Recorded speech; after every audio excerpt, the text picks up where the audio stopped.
Hey friends, I was asked if I could do a video about the different types of nefarious entities that affect us all. I've spoken a lot about this topic, but I've never put it to video before. I call it Who's Who in the Spiritual Zoo. We have to understand that these unseen entities do exist.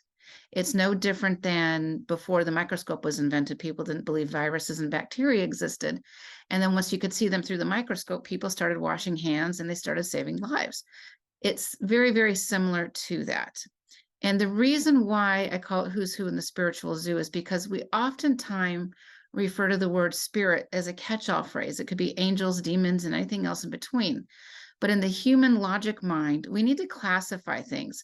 We classify all types of things. What type of cat is this in the cat family? What kind of plant is this? The same thing should be done in this realm too, because the more we know, the more we know. Classifying things gives us knowledge and power and an understanding of how they work and who they are. All right.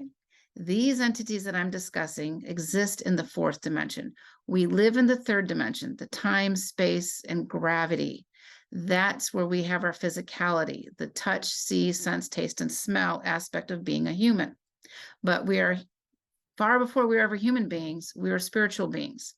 And for the purpose of this, when we leave our physical bodies, our soul leaves this physical body. We're supposed to go from the third dimension to the fourth dimension to the higher realms to go back home to God, to source, to divine, whatever your word is for, the creator.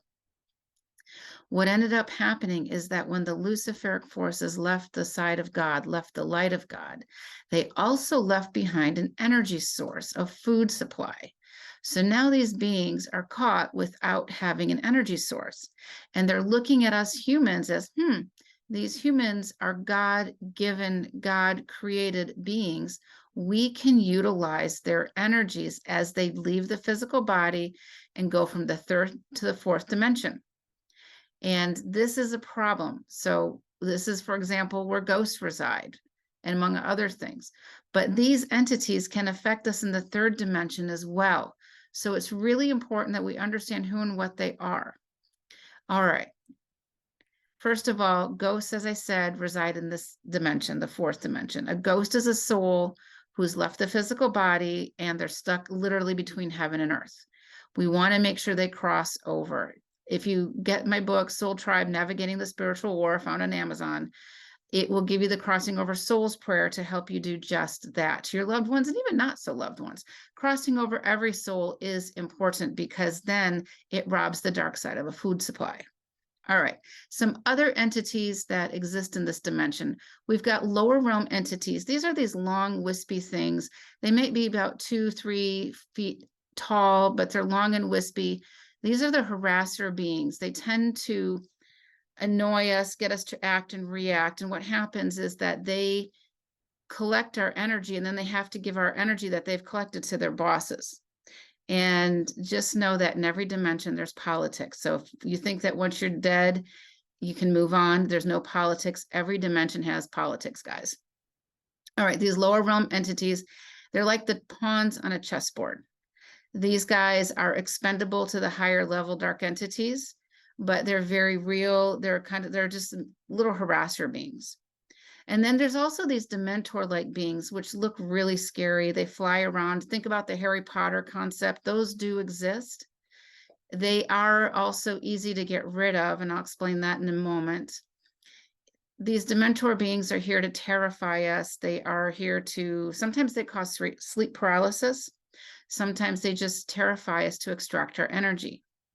And then there's the Hatman. The Hatman being, he is an observer. He usually stands in the corner of a room. He doesn't really move around a lot, and he's observing and reporting back to his bosses. Do not interact with this one at all because it does lead to some difficulties. All right, we also have these spider beings, these giant spiders. Maybe you see them out of the corner of your eye. Maybe you see them crawling up the walls and the ceilings or under the bed. They have this straw-like device that they tend to suck our energy out from us. They leave us low-key tired, low-key exhausted. And these guys are also easy to remove. Basically, if you visualize yourself pouring a rain of salt on them or frankincense oil on them, that will remove and dissolve all of those beings that I've talked about, minus the ghosts. You want to cross them over. And then you've got the shadow men. Shadow men have been talked about for as long as humanity has existed. These beings are nefarious in nature. They can hear our thoughts. They try to control us. If you see or sense the shadow men, do not engage with them and ignore them as best as you can. You may need to seek some help to rid yourself of them. And the same goes for shapeshifters. These beings can read our minds. There's many of these beings that I'm talking about, especially alien species, can become shapeshifters as well. And a shapeshifter exists. They can read our minds. They know what we want. They know what what our intentions are. And if you're a spiritual practitioner who says, oh, I just know who my spiritual team is because I can see them, you need to vet your team, because shapeshifters can come in and become impersonators very, very easily. This is how spiritual practitioners become corrupted without knowing they've been corrupted. Again, pour salt on them. They will shapeshift into their true form. And then a lot of these other species that are out there are these alien species, such as the greys and the reptilians and insectoids, and there's a whole bunch of others. These are the ones that reside in the fourth dimension, and the alien species can phase in and out of the fourth dimension and phase into a physical form in the third dimension at times as well. The reptilians are, think about communism, for example. They want to control everything. They will, basically, it's a slave mentality for the reptilians. They want to control, own. They don't have any compassion whatsoever. And they don't want the human nature to own anything. They own you, is their mind frame. And and there's many species within the reptilians. You've got a myriad of the big ones, the little ones, different colors, they all have their own purpose. And then there's the grays. The grays are, if you think about alien abductions, these are the guys who are usually experimenting on humanity.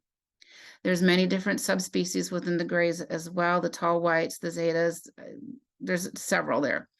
They will literally send scouts out that just kind of trickle along, and they plant themselves onto a human, and they put devices and implants in the humans too, to get them to act and react in specific ways, because again, they're experimenting on humanity. The grays are also kind of the ones that are responsible for our human monetary system, the stock market, and that kind of thing. They use a credit and debit system. Their credit debit system enables them to replicate their consciousness, that enables them to move ahead in their world through their quote unquote good deeds or their accomplishments. And none of these species really do have the compassion. They lack compassion. They lack the ability to love at this point. It's really important to understand that. And there are people out there who swear that either the grays and the reptilians and insectoids are all gone, or maybe they're the good guys. You need to be very aware. If you are getting thoughts that you feel like are not your own, these are not your friends. If you feel like all of a sudden you have anger or rage, or you're crying, maybe it's not yours. You need to kind of work on clearing yourself and learning how to clear yourself. And again, the book Soul Tribe Navigating the Spiritual War is a book full of these tips that are easily explained, relatively easy to reproduce, and you can use them in all facets of your life. So anyways, that's the down and dirty of who's who in that spiritual zoo. It's just a small component of what I see pretty much on a daily basis when I'm working with people. Yes, there's other beings out there, but these are the ones who seem to take up the most of our time when I'm cleaning and clearing things. So thank you for listening. I hope this was helpful.